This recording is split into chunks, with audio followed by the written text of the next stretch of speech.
வணக்கம் நண்பர்களே, விஜயபிரயாக் பேசுகிறேன். பணக்காரன் ஆவது எப்படி? பணக்காரன் ஆக முடியுமா? என்ன பண்ணால் பணக்காரன் ஆக முடியும்? இந்த மாதிரி கேள்விகள் நிறைய எனக்கு பர்சனலாக வந்துக்கிட்டே இருக்கும். கண்டிப்பாக வெறும் 7 ஸ்டெப்பில் உங்களால் பணக்காரன் ஆக முடியும். பட் அது எப்படின்றத பார்ப்போம். இதை பற்றியான கருத்துக்களை நீங்கள் கமெண்ட்டில் சொல்லலாம். ஃபஸ்ட்டு E3 = சக்ஸஸ் நான் சொல்லுவேன். ஈன்னு என்ன?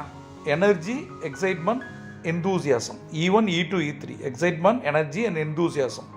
எந்த ஒரு செயல் செஞ்சாலும் சரி, நீங்கள் பேசினாலும் சரி, செயல்பட்டாலும் சரி, உங்களுடைய எனர்ஜி வேறு லெவலில் இருக்கணும். ரெண்டாவது விஷயம், கற்றுக்கிறத பொறுத்து தான் காசு பார்க்குறது. கற்றுக்காமல் காசு பார்க்க முடியாது, சரியா?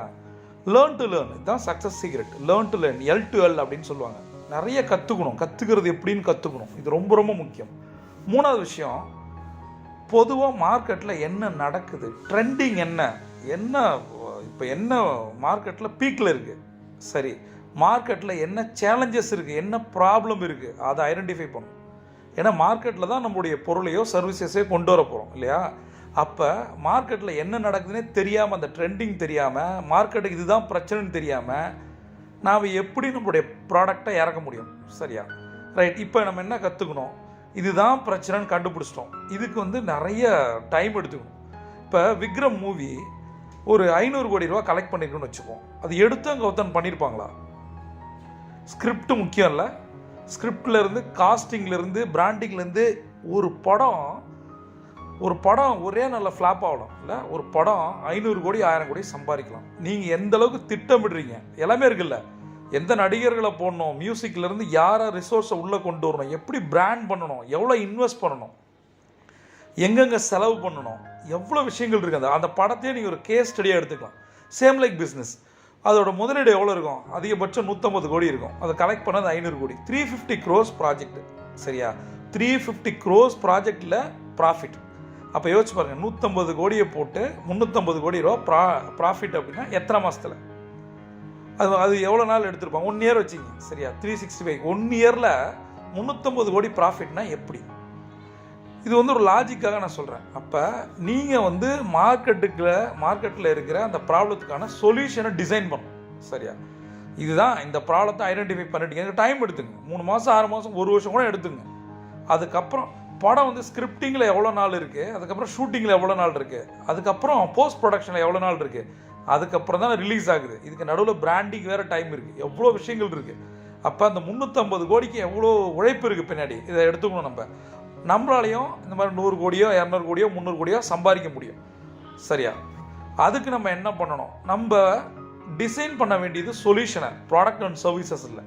பிரச்சனையை கண்டுபிடிச்சாச்சு, இதுதான் பிரச்சனை, இதுக்கு இதாண்டா சொல்யூஷன். அடுத்தது இதை பொசிஷன் பண்ணணும். நம்ம கண்டுபிடிச்ச அந்த சொல்யூஷனை பொசிஷன் பண்ணணும். பொசிஷன்னா என்ன?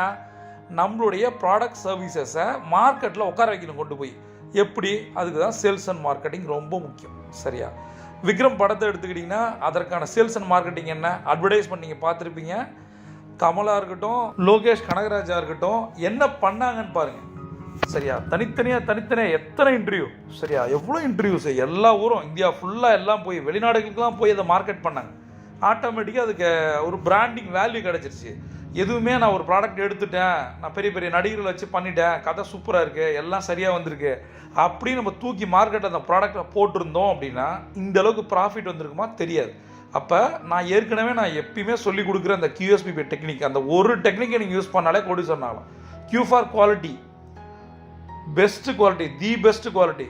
எஸ் ஃபார் சர்வீஸ், நம்மளை மாதிரி அவனும் சர்வீஸ் கொடுக்கக்கூடாது, அந்த மாதிரி இருக்கணும். மூணாவது ப்ரைஸிங். மக்கள் எதிர்பார்க்குறது என்ன? வாங்கக்கூடிய விலையில் இருக்கணும், குவாலிட்டியாக இருக்கணும், இன்டர்நேஷ்னல் குவாலிட்டியாக இருக்கணும், இதுதான் விரும்புகிறாங்கல்ல. அப்போ ப்ரைஸிங்கு வாங்கக்கூடிய விலையில் இருக்கணும், ஆனால் நம்ம கையை கடிக்கக்கூடாது, சரியா? நமக்கும் ப்ராஃபிட் இருக்கணும், கஸ்டமருக்கும் பெனிஃபிட் இருக்கணும். Last one branding. இது ரொம்ப ரொம்ப முக்கியம். பிராண்டிங்கில் நம்ம ரொம்ப பின்தங்கி இருக்கும். இதை தான் நான் சொல்லிக் கொடுக்குறேன். இந்த QSBB இந்த 4மே 25%, 25%, 25%. இதை நீங்கள் கணக்கு பண்ணி அதுக்கேற்ற மாதிரி பண்ணணும், ரைட்? இதை பண்ணிட்டோமா? இப்போ பொசிஷனை லேண்ட் பண்ணுறோம். அதுக்கு மார்க்கெட்டிங் சேல்ஸ்ன்னு கற்றுக்கிட்டோம். இப்போ எப்படி டெலிவரி பண்ணிக்கிட்டே இருக்க போகிறோம் தொடர்ச்சியாக, இதுதான் முக்கியம். மார்க்கெட் ட்ரெண்டிங் மாறலாம், நம்மளுடைய ப்ராடக்டுடைய குவாலிட்டி, சர்வீஸு, பிராண்டிங் இதெல்லாம் மாறிட்டு இருக்கான்னு பார்க்கணும். விலையும் கூட மார்க்கெட்டுக்கு ஏற்ற மாதிரி மாற்றிக்கிட்டே இருக்கும், சரியா? இந்த மாதிரி சொல்யூஷன் நீங்கள் ப்ரொவைட் பண்ணணும். இதெல்லாம் பண்ணியாச்சு, சரி என் ப்ராடக்ட் சர்வீசஸ் வந்துருச்சு, இதை வச்சு எப்படி நான் பணக்காரன் ஆகுறதுன்னா, இதெல்லாம் எதுக்காக நம்ம பண்ணுறோம்? ஒரு ப்ராடக்டையும் சர்வீசஸையும் எதுக்காக மக்கள்கிட்ட கொண்டு போய் சேர்க்குறோம்? பணத்துக்காக. சரி, இப்போ பணம் வர ஆரம்பிச்சிருச்சுன்னு வச்சுப்போம். இதை நீங்கள் கரெக்டாக இந்த ஆறு டாஸ்க்கையும் கரெக்டாக பண்ணியிருந்தீங்கன்னா உங்களுக்கு பணம் வரும்.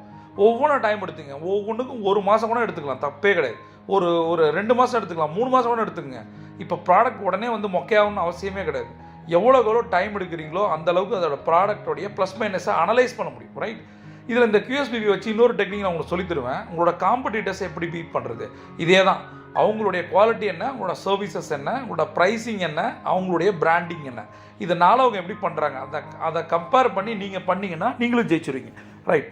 அடுத்தது பார்த்தீங்கன்னா எப்படி இன்வெஸ்ட் பண்ணுறது. இப்போ பணம் வர ஆரம்பிச்சிருச்சு, எப்படி இன்வெஸ்ட் பண்ணுறது, இது ரொம்ப ரொம்ப முக்கியம். 3 வகையான இன்கம் இருக்குது அப்படின்னு நான் சொல்லுவேன். ஆக்டிவ் இன்கம், வாழ்க்கை ஃபுல்லாக ஆக்டிவாக இருக்கும், சரியா? 2வது பாசிவ் இன்கம், 3வது போர்ட்ஃபோலியோ இன்கம். பாசிவ் இன்கம்னா என்ன? வாரன் பஃபட் சொல்கிற மாதிரி தூங்கும் போதும் பணம் வரணும். இப்போ நீங்கள் வந்து ஒரு ப்ராப்பர்ட்டி, கமர்ஷியல் ப்ராப்பர்ட்டி வாங்கிட்டீங்க, ஒரு ஷாப்பிங் காம்ப்ளெக்ஸ், ஒரு கடை, அது வாடகை வந்துகிட்டே இருக்குமா, வீடு வாடகைக்கு வந்துகிட்டே இருக்குமா, இதுதான் வந்து பாசிவ் இன்கம். இது மாதிரியான அசெட்ஸ் க்ரியேட் பண்ணணும், சரியா? அடுத்தது போர்ட்ஃபோலியோ இன்கம். போர்ட்ஃபோலியோ இன்கம் என்ன? உங்களுக்கு ஆக்டிவ் இன்கமும் வருது, பாசிவ் இன்கமும் வருது அப்படின்னும் போது அதில் நீங்கள் வந்து டைவர்சிஃபை பண்ணணும். இதில் இன்வெஸ்ட் பண்ண ஷேர்ஸில், பாண்ட்ஸில், கரன்சியில், கமோடிட்டியில், கோல்டில், ரியல் எஸ்டேட்டில், எதில் வேணால் நீங்கள் பண்ணலாம். பிரித்து பண்ணணும், எல்லாத்தையும் ஒரே இதில் போடக்கூடாது. ஷேர்ஸ்னால் எனக்கு இது பேங்கிங் ஷேர் தான் பிடிக்குது அப்படின்னு பேங்க்லேயே போடக்கூடாது. அதில் இப்போ ஷேர்னு முடிவு பண்ணிட்டீங்கன்னா அதில் வந்து 20% பேர் ஃபினான்ஷியல் ஷேர்ஸ் இருக்குது, ஐடி இருக்குது, ஃபார்மா இருக்குது, நிறைய இருக்குது. அந்த மாதிரி வெரைட்டி ஆஃப் ஷேர்ஸில் நீங்கள் இன்வெஸ்ட் பண்ணணும். சரி, இதுதான் 7வது சீக்ரெட், சரியா? இதெல்லாம் சரியாக பண்ணிட்ட பின்னாடி இந்த 8வது பாயிண்ட் என்ன தெரியுமா? இந்த 7ஐயும் திரும்ப உங்களுக்கான ஃபினான்ஷியல் ஃப்ரீடம் வர்ற வரைக்கும், நான் எதுவுமே செய்ய மாட்டேன் எனக்கு காசு வரும் அப்படின்ற நிலைமை வரைக்கும் இந்த 7 ஸ்ட்ராட்டஜியும் திரும்ப நீங்கள் வந்து பண்ணிக்கிட்டே இருக்கணும். ஒன்று கூட விட்டுறக்கூடாது. Review and monitor. முதல்ல 1லேருந்து 8 வரைக்கும் பண்ணணும், ரெவ்யூ அண்ட் மானிட்டர் பண்ணணும், திருப்பி 1லேருந்து 8 வரைக்கும் பண்ணணும். இந்த 8 ஸ்டெப்பையும் ரெவ்யூ அண்ட் மானிட்டர் பண்ணி ரிப்பீட் பண்ணாலே கண்டிப்பாக உங்களால் கோடீஸ்வரன் ஆக முடியும். பிரபஞ்சம் கொடி தர காத்திருக்கு. நீங்கள் ஒரு சாம்பியன். சியோட்டா.